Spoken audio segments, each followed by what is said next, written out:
Hello and welcome to the Grove Church Podcast. I'm Charlie Lofton, the lead pastor there, and we are so glad that you're joining us. Whether you are a member and you're just catching up on a sermon that you missed, or you're someone who's brand new, we are really glad that you are joining us. And if you are new in some way, and I know that a lot of people will do that, will listen to sermons first before they visit, I want you to know that we would love to meet you at any point. You can join us live in our services on Sunday, 9 and 10:30, or our streaming service at 10:30. Either way, we would love to be able to get to know you. And regardless of why you are here listening to this sermon today, thank you so much for joining us. Hey, good morning. Hey, if you are new, I'm Charlie, the lead pastor here, and as I'm just kind of looking around, I know that we got a few new people from out of town, or brand new people visiting today. Really glad that all of you are here worshiping with us here on New Year's Eve, and really glad to be with you. For those of you who are new, some of these stories will be new to you, but for some of you Grove Classic people who have been around for a while, you'll know that there's kind of this, we've been here 13 years now, and there are a limited number of really interesting stories that have happened to me, and I like to tell them on repeat sometimes because they're fun for me. Well, they're not fun, but they are interesting, and if you were here around, especially the first few years, just kind of catch everybody up here. For the first 9.5 years that we lived here, we still own the house at the place where we moved from, Cabot, Arkansas. We owned it for 9.5 extra bonus years, little joyful years. And if you're around, eventually you guys turned mean. And see, even some of you are laughing right now. Some of you are laughing right now because you remember being mean about it, because it became a joke to you because you weren't writing the mortgage check every month. Was funny. It sometimes, it wasn't that it was funny. I told it in funny ways, but it was one of these things. It was just kind of this burden. We would have renters in there that we'd try to sell it, and we couldn't sell it. And then by the end, it just got crazy there at the end, where turned out we were about a week away from it closing. It turned out it had major foundation issues that I just won't even talk about how much that cost, but we finally got rid of it. It was this huge, just kind of overwhelming burden that we just felt like we were carrying forever. And so that was the joke here. When I was in Cabot, Arkansas for 4 years, my jokes were typically about what went on in the 4 years previous in St. Louis, which ended with, and this is not going to sound humorous at all, it ended with the guy I was working for. He was the lead pastor. It ended with him saying, "Hey, our church has some problems. We think they're all your fault. You're fired. You should consider a different career. You'll never be good as a pastor." Hard to tell that story near as funny in Cabot as you can talk about a house that won't sell. And then when I was in St. Louis, I would whine and complain about our time in seminary in Colorado, where, the car that we took, it blew up within the first couple of months. The car that I bought to replace it stranded me literally 8 different times over the course of the 13 months we had it. And right before we sold it, the guy was coming to pick it up, and it blew up. Literally blew up, caught fire, singed everything, and it was just, and so you just kind of have all these stories that at different places ultimately become legendary about what happened before. And whether it's an exploding car, a house that won't sell, or a guy that you would have considered one of your best friends looking you in the eye and saying, "All of our church's problems are your fault. You're terrible at what you do. Consider doing anything else." Whichever of those we're talking about, they all for me are just kind of these life-defining, fork-in-the-road kind of moments where you really ultimately have to make a decision, or you don't. Either you do or don't. You could just go be passive. Like, something's going to happen in these kind of defining moments that really are going to determine who you are. And the choices that you make, or the choices that you fail to make, in the aftermath of these just kind of weighty things that happen in your life, these are the things that really kind of determine who we really are. And I know that for a lot of us, it's kind of how we get at the end of the year and right before the beginning of a year. We spend some time reflecting on who we have been. And as we look ahead, we think about who I wish I could become. And I think it is of incredible importance for us to spend that kind of time thinking about it. Because I think all of us have these kind of fork in the road, kind of life-changing moments that have helped us become the person that we are or kept us from becoming the person that we want to be.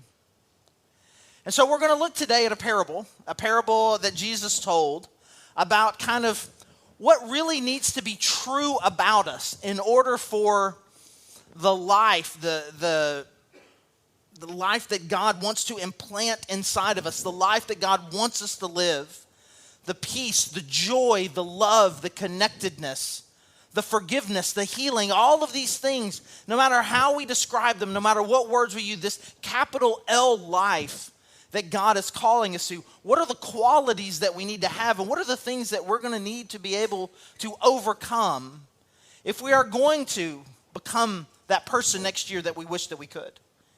If 5 years from now, 10 years from now, that we can look back at this moment, at this year and say, this is who I want, this was it.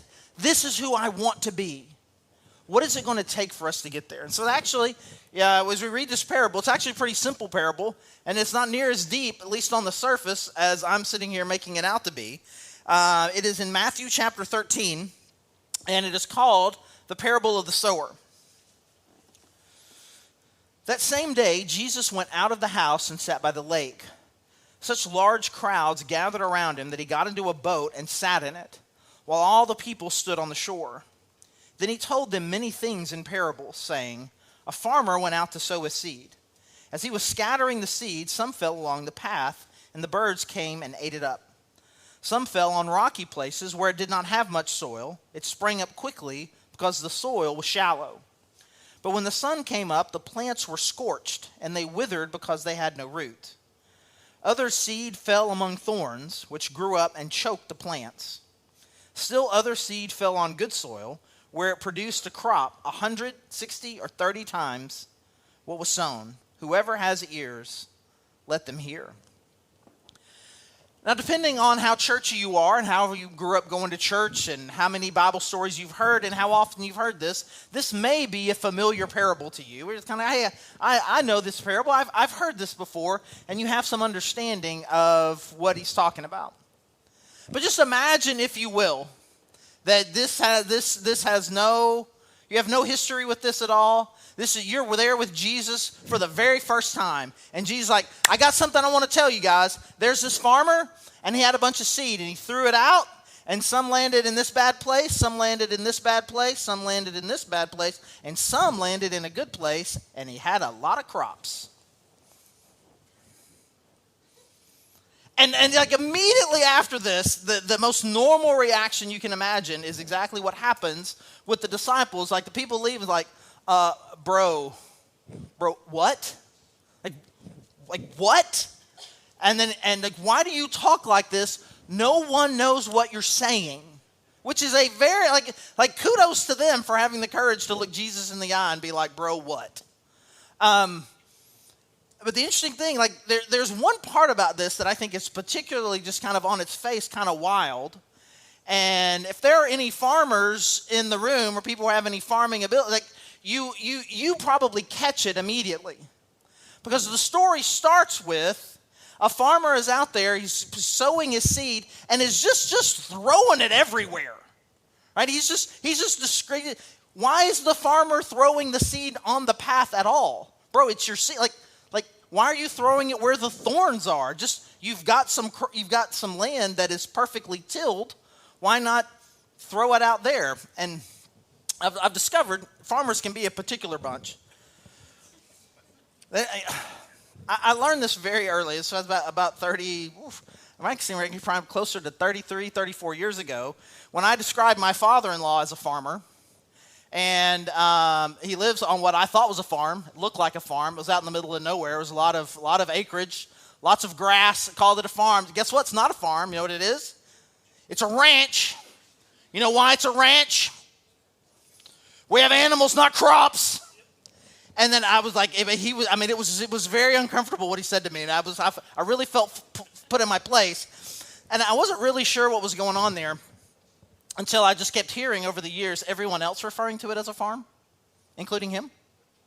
And then I realized it was just about putting me in my place as his daughter's boyfriend, that I was eloquently referred to as city boy. I was referred to as city boy. Because I came for it, wait for it, and I got a guy here from my hometown right here. He's already laughing way more than you are. I came from El Dorado, Arkansas, population 20,000 people. City boy I was. They were ranchers, not farmers. But if you are a farmer, right? He's sowing his seed. He is putting out his crops, but he is just haphazardly throwing this seed everywhere, knowing anything that lands on a path or anything that lands in thorns is not going to produce crops. Why would he do that? I mean, that has to be, for someone who is legitimately paying attention to whatever it is that Jesus is saying here, is kind of shocking. And we spend all our time as we're analyzing this parable talking about these different sorts of soil types. But before we get into that, I want to make sure that we are catching at least this one point that I think that Jesus is trying to put out there by describing this farmer as really just not a very good farmer. As he's making this comparison to God being the one who is kind of sowing truth and his love and the gospel out there in the world, I want to make sure that we don't miss this, that we worship a very generous God. We worship a very generous God. This is a God who is putting his word, his truth, his love, his heart out there in all sorts of places. Knowing that it will not take root, knowing that it will not be returned, he is loving us indiscriminately. He is reaching out to people completely and totally, without any regard for what he may or may not get in return. And I think that is an important thing for us to understand about God, because I think too often we find ourselves believing that we are in transactional relationships with God. That God gives so that I'll give, and that he has these unrealistic high expectations of me that somehow that I can never meet. When really at its core, what we have is a very generous, loving God who is willing to love and give himself and reach out to people who he knows will never respond to him. And so I hope that as we spend the rest of this time talking about what it means for us to kind of be a committed, devoted, one who is legitimately responding well to what God is giving us in our lives, that we will not fall prey to this thing that I think that so many of us have, that somehow that God is against us, or that God is not a lover of us, that God is more of a taskmaster than a generous, loving Father.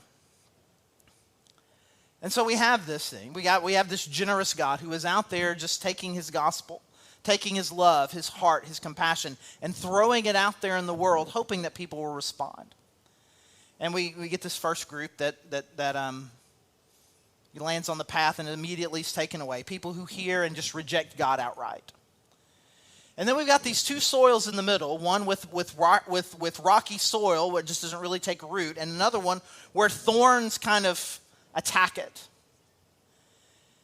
In a lot of ways, depending on how you grew up, depending on what particular theological points your particular church may have been obsessed with, very often, every time I've heard most of the time when I've heard this parable talked about, we like to spend some time talking about, well, were the people with the thorns and were they really Christians or not? Because it implants in the soil, but it only came up for a little bit, and then it gets lost and choked out. So is that someone who was never a Christian at all? Or were they a Christian and then they lost their salvation? And now we're just kind of neck deep in just kind of these long-standing theological debates about how Christian do you have to be a real Christian? And can you lose being a Christian and all of these things?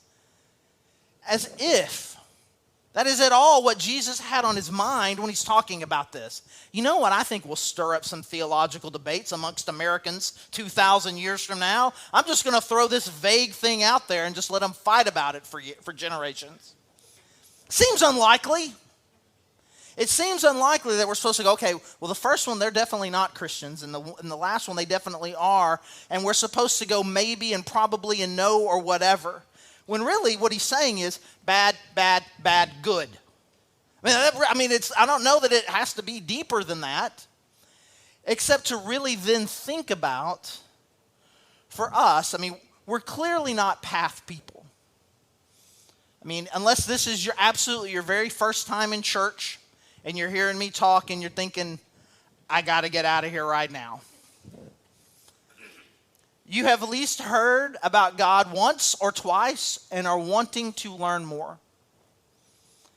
And so at worst, we are one of these soils in the middle. Hopefully, what we are wanting to become is this deep, rich soil that can multiply. But most of us, at least to some degree, and really, if we're just going to go deep into this metaphor that Jesus is using, all of us really have little bits of all of these. If you think about the things, he's talking about the soil of your heart, and he's talking about rocky soil. He's talking about like the goodness and the love and the gospel and the message of Jesus Christ being planted inside your heart. And there are things in your heart that make it difficult for you to believe. There are things in your past, there are things in your life that are keeping you from being able to fully embrace the love of God through Jesus Christ. Things that are holding you back from being a fully devoted follower of Jesus Christ. We've all got a little bit of rock in our soil. And none of us are immune to attacks from thorns. The way he describes these thorns is just kind of the world and its systems. All the things that exist there out in the world that are attempting to pull you away, to choke this thing out. I have this desire right here, at least in this moment on a Sunday morning on New Year's Eve. I've got this desire. I want to walk with God more deeply and more fully this year. And there are things in my heart that are keeping me from being able to do it feels like. And there are these magnets, these pulls, these thorns, if you will, that are trying to choke it out, that are trying to make me become something other than the man, the woman that God is calling me to be. We all have those sorts of struggles. And the interesting thing about this parable is the disciples say, like I mentioned earlier, the disciples come to him and say, hey, bro, what? And then he describes what happens, and he basically describes, he says, okay, the soil is, God trying to tell people about the kingdom and his love and what I'm doing, and these different obstacles represent these different things. He doesn't really ever, there's interesting, he doesn't ever say, there's no application point at the end. It doesn't say, and so work really hard to be good soil. And so try your best, and then He doesn't say, he just puts it out there. Which I love that because I think it gives us even more time. Because now we're even deeper reflecting on what is he talking about here? What is going on? He's describing something. But what is it? Like, what do we need to do? How are we supposed to respond to this? And what I would like to suggest to you is just what is going to ultimately be, I think, a very simple idea. And when I say a simple idea, it's like, it is not going to be difficult to communicate it to you. It is not going to be difficult for you to understand. It's not difficult for me to understand. It's not difficult to explain. It's not going to be difficult for you to hear and understand what I'm saying. It's a very simple idea. But I think it is incredibly profound. It's incredibly difficult. And really, I think is the kind of idea that if we can just kind of allow it to kind of act as a compass for us, can really put words to what I think this next season of all of our journeys should be. And the first part is this. We worship this generous God, and what I would love for us to do is let's make a commitment. Let's commit. Let's commit to work this year on our soil issues. Let's commit to work on our soil issues.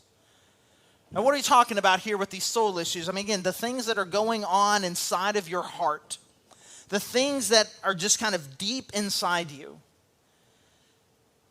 that are keeping you from living the life that God has called you to.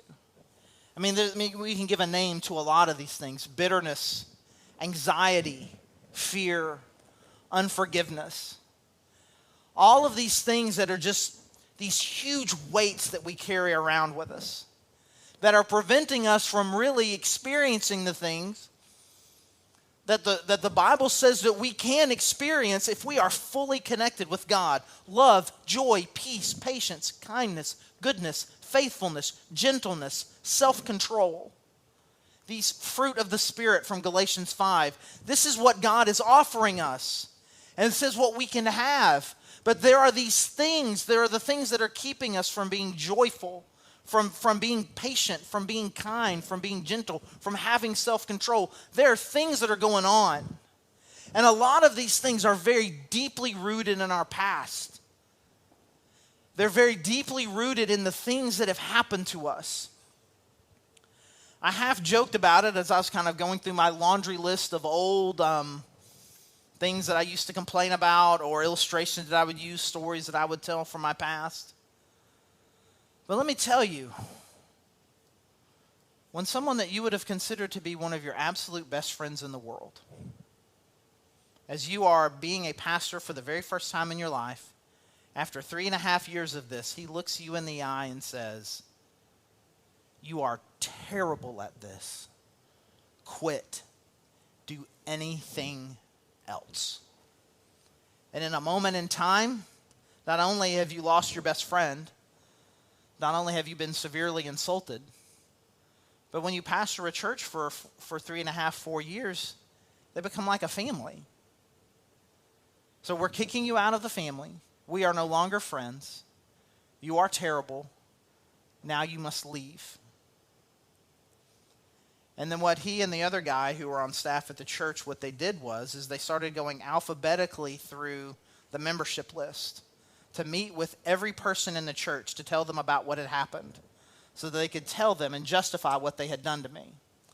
I had to sign essentially an NDA saying that I would not talk about this to anybody, or I would lose the small amount of severance and health insurance that I was being offered in the 3 to 4 months afterwards.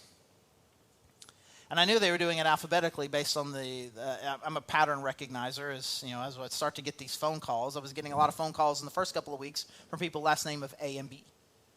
Then it was switched to C and D. And I'm not the smartest guy in the world, but by the time we get to G, I'm figuring it out.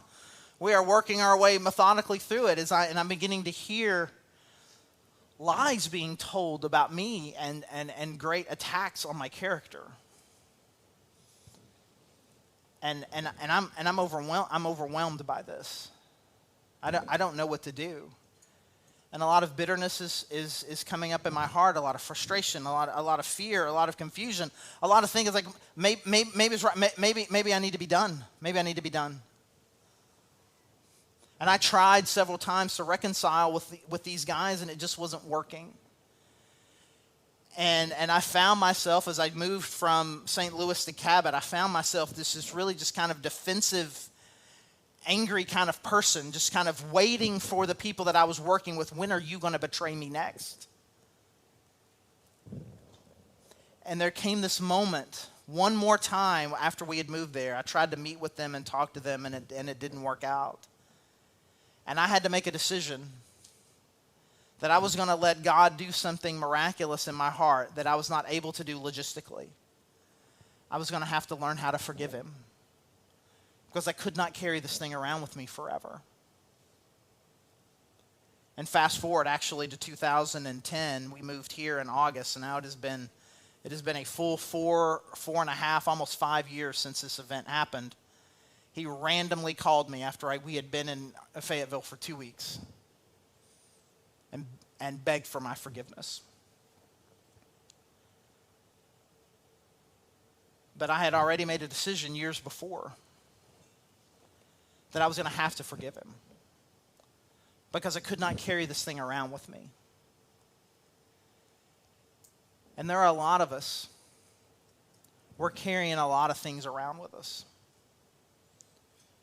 We're carrying around the hurt of things that people have done to us.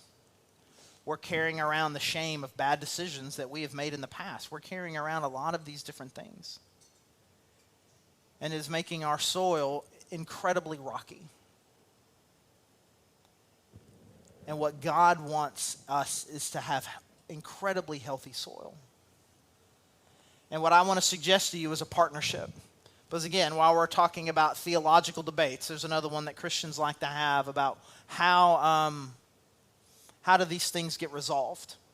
Is this something that if you work hard enough you can resolve them themselves? Is it something that you have to do? Or is it something that God can only do? And what I would like to suggest to you, if it was something that you could do by yourself, you would have done it already. And if it was something that God did in a vacuum, then why isn't God just doing it all the time? It's like, boop, boop, boop, boop, boop, boop. It doesn't work that way. What God does is he heals us as we're pursuing him. And what I would like to suggest is a partnership between you and God, where you are giving him the freedom and the space to come in and legitimately heal you, but it is in your active pursuit of him.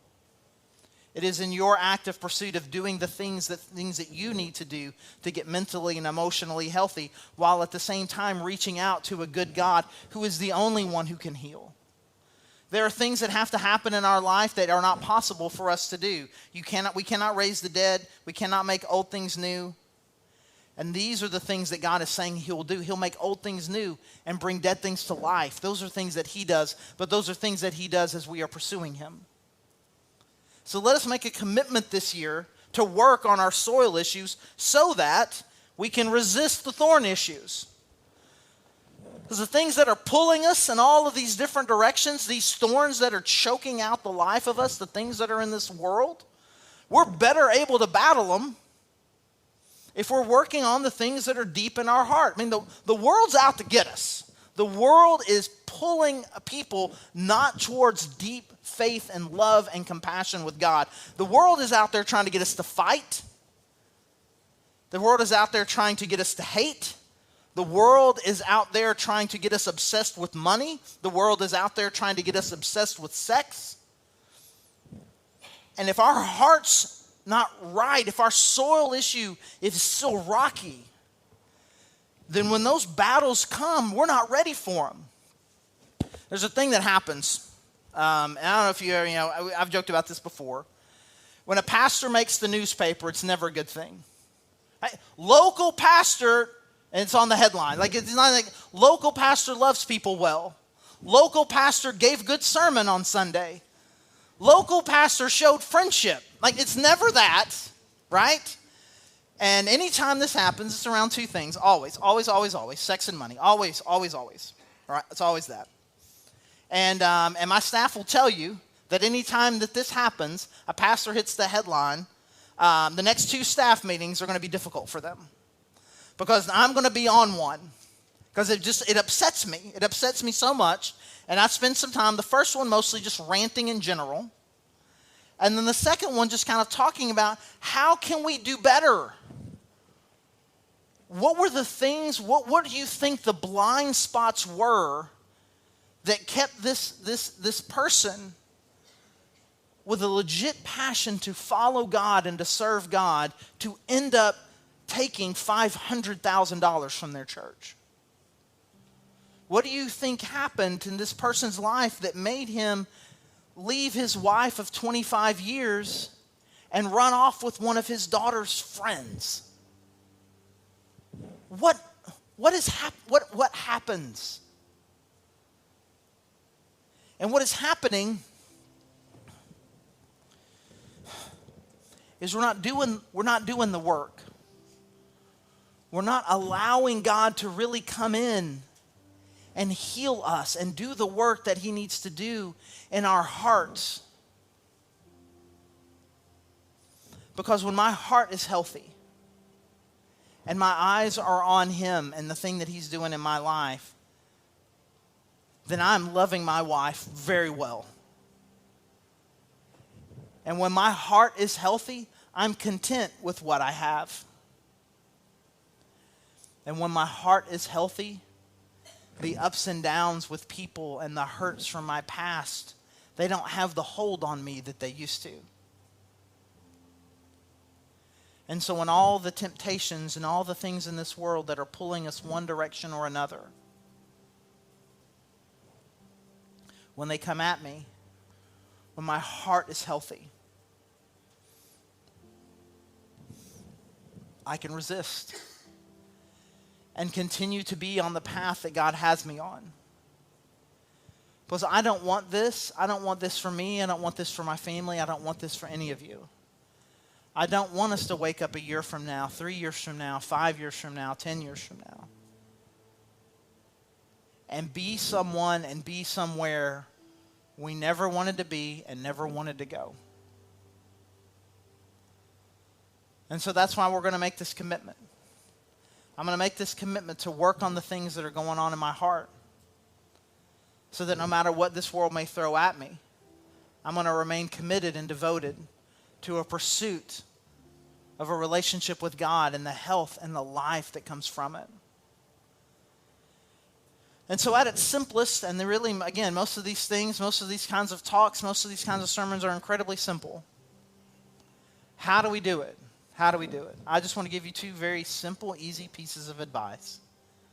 Make a commitment this year to passionately pursue an individual relationship with God.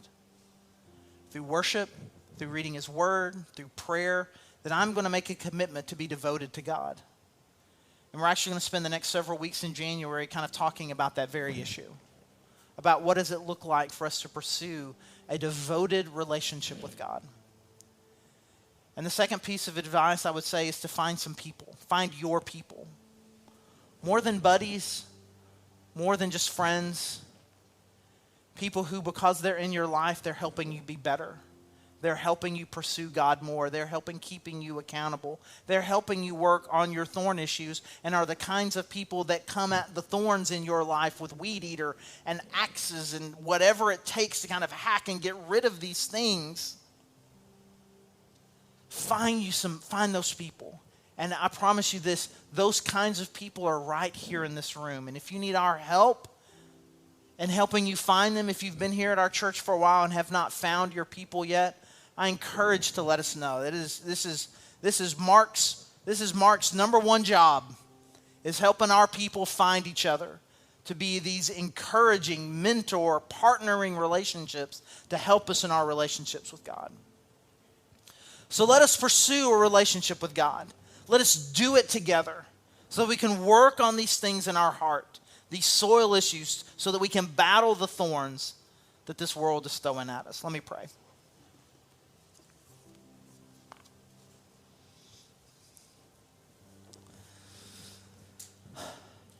God, I pray that we would. I pray that this would happen. God, I pray that we would have hearts that are pursuing you.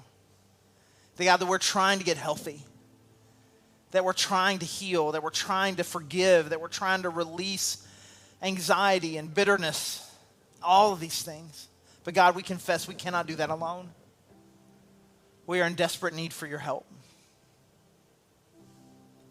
And so, God, I pray that as we are pursuing you, that God, that you would heal us. That we would not settle for stagnant. But God, with devoted hearts in our pursuit of you, that God, that you would heal us. And then God, that I pray that we would be able to do that together.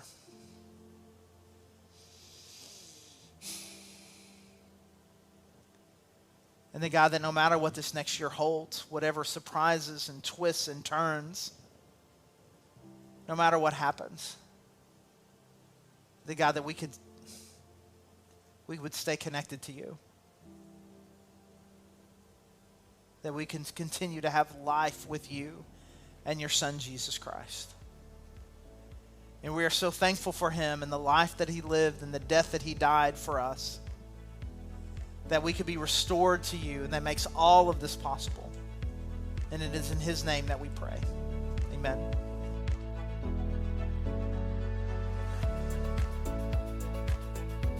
Thanks again for joining us on our sermon podcast, and you can learn more about us at thegrovechurch.org.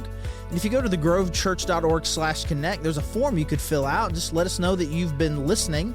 And if you want to dig deeper on some of these topics that we cover in our sermon podcast, or just in other issues of dealing with culture or theology, those kinds of things, you can check out our Cultivate podcast, which is on the same feed, however you found this particular podcast.